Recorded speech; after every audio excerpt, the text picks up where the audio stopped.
On parle aujourd'hui d'un personnage qui aura très probablement marqué les fans de Transformers ayant grandi dans les années 90, un ancien Predacon ayant rejoint les Maximals et dont le destin est devenu légendaire.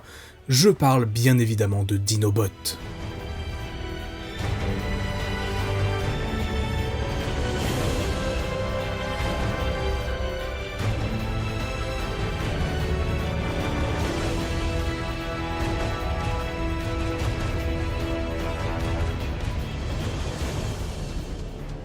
Dinobot est un personnage créé pour l'univers de Beast Wars en 1996, se transformant en Vélociraptor et faisant partie des premiers jouets commercialisés autour de la série.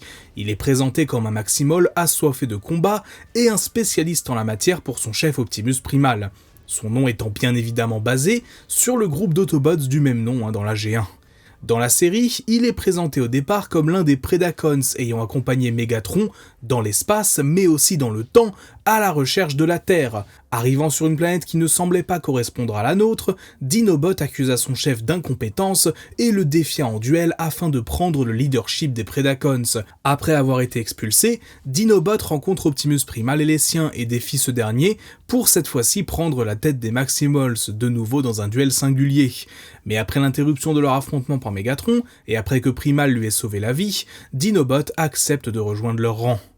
Même s'il a de l'ambition et un appétit certain pour le combat, Dinobot est aussi et surtout un guerrier honorable et fidèle à ses principes. Malgré tout, en tant qu'ancien Predacon, et surtout à cause de son caractère, il entre régulièrement en conflit avec les autres Maximals, notamment Rattrap, même si au fil du temps, la relation entre ces deux-là devient davantage une sorte d'amour vache, toujours prêt à se faire des remarques ou des réflexions, mais se respectant, voire s'appréciant dans le fond. Personnage récurrent des 2 premières années de la série, c'est dans la 2e saison que Dinobot prend une autre dimension. Après plusieurs recherches, il découvre que la planète sur laquelle les Maximals et les Predacons sont atterris est bel et bien la Terre, mais la Terre à la préhistoire. Après avoir volé le Golden Disc, un disque d'or en français, renfermant les informations ayant mené les Predacons jusqu'à la Terre, Dinobot réalise que les informations sur le futur sont écrites dessus, et que par conséquent, ce dernier était peut-être déjà écrit. Cela le plonge dans une sorte de crise existentielle qui lui fait se demander si le destin de chacun est joué d'avance. Étant brièvement retourné dans le camp des Predacons, souhaitant s'intéresser aux agissements de ces derniers, il apprend plus tard que le futur peut effectivement être changé et que c'est précisément ce que Megatron souhaite faire.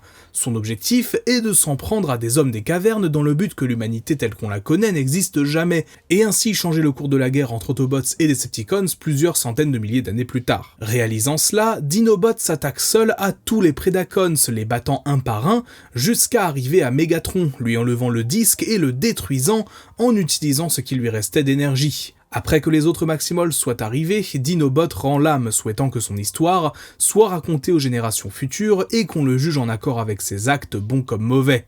La mort de Dinobot est sans aucun doute l'un des grands moments de Beast Wars, le personnage étant souvent cité comme le meilleur de la série et l'un des favoris des fans à travers tout le multivers Transformers. Quelque temps plus tard, Megatron parvient à créer un clone de Dinobot, qu'on appelle souvent Dinobot 2, avec des cellules appartenant à l'original, un bout de Spark de Rampage et un protoforme tout neuf.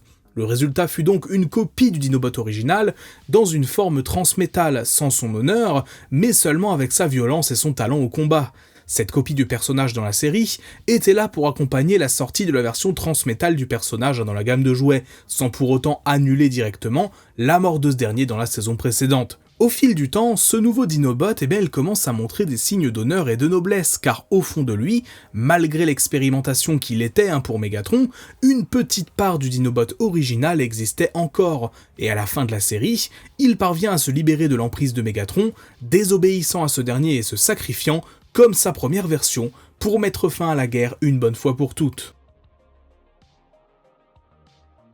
Après son apparition dans Beast Wars, il faudra attendre un paquet d'années pour que Dinobot soit de nouveau réellement exploité en tant que personnage.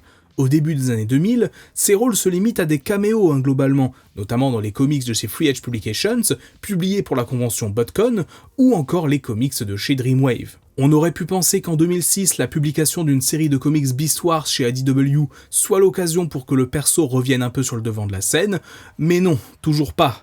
La première vraie réinvention de Dinobot intervient en 2006 également, mais à l'occasion de la convention BotCon, où lui, ainsi que d'autres Maximals, se voient donner des modes véhicules plus traditionnels, censés représenter leur apparence avant leur départ de Cybertron. Dinobot en l'occurrence reprend donc une apparence basée sur l'Ongrak de la gamme Cybertron, lui-même dérivé de Hoist de la gamme Armada. Dans les comics Timelines publiés pour l'occasion, on voit donc le personnage encore dans les rangs des Predacons et des Megatron à voler le Golden Disc, même s'il déplore la lâcheté et le manque d'honneur de son leader sur le moment. Du côté des jouets plus classiques, Dinobot fut recommercialisé à de nombreuses reprises.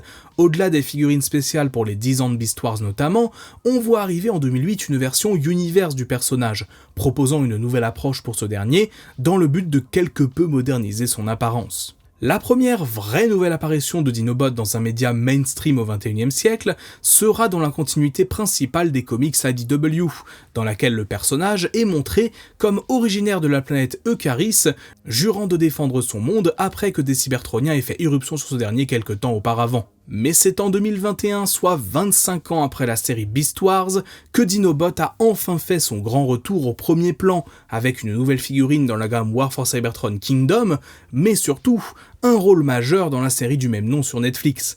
Dans cette continuité, alors qu'une partie des événements de Beast Wars se sont passés sur Terre, Dinobot n'a jamais déserté pour le camp des Maximals, travaillant toujours avec son chef Megatron, même s'il émet parfois des réserves sur les agissements de ce dernier.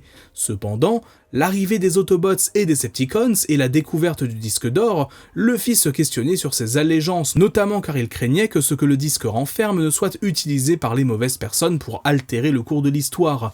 Réalisant qu'il ne pouvait pas rester de marbre face à la situation, Dinobot s'en prend non pas à un mais à deux Mégatrons simultanément, celui de sa timeline et l'original chef des Decepticons. Il parviendra à récupérer des mains de ce dernier la matrice du commandement et dans ces derniers instants, la redonna à Optimus Prime. En 2021 toujours, Dinobot a également fait son retour en tant que personnage de premier plan dans les comics Beast Wars de chez IDW. Ici, il déserte également vers les Maximals, non pas à cause de l'incompétence de Megatron, mais à cause de la torture que les Predacons ont infligée à Nyx, qui était leur prisonnier. Même si Optimus Primal l'accueille avec un peu plus d'appréhension que dans la série originale, Dinobot prouve être un soldat compétent, et contrairement à la série de base, et même à Kingdom, il survit aux événements des comics, restant vivre sur Terre à la fin de ces derniers. Dinobot est indéniablement l'un des personnages les plus marquants de la Beastera, et probablement celui dont le développement est le plus profond et intéressant. À lui seul, il a inspiré d'autres personnages dans les années qui ont suivi, comme Starscream dans Transformers Armada. De même, dès qu'un média en rapport avec Beast Wars de près ou de loin est annoncé, les fans veulent voir Dinobot, et c'était le cas au moment de l'annonce de Rise of the Beast, où son absence a été remarquée. Beaucoup de fans aimeraient le voir arriver dans une suite, et en attendant que cela arrive éventuellement, n'oublions jamais que, dans le fond, Dinobot est le Cybertronien qui aura sauvé l'humanité, en empêchant Megatron d'altérer l'histoire, l'un des plus grands accomplissements de l'histoire de Transformers.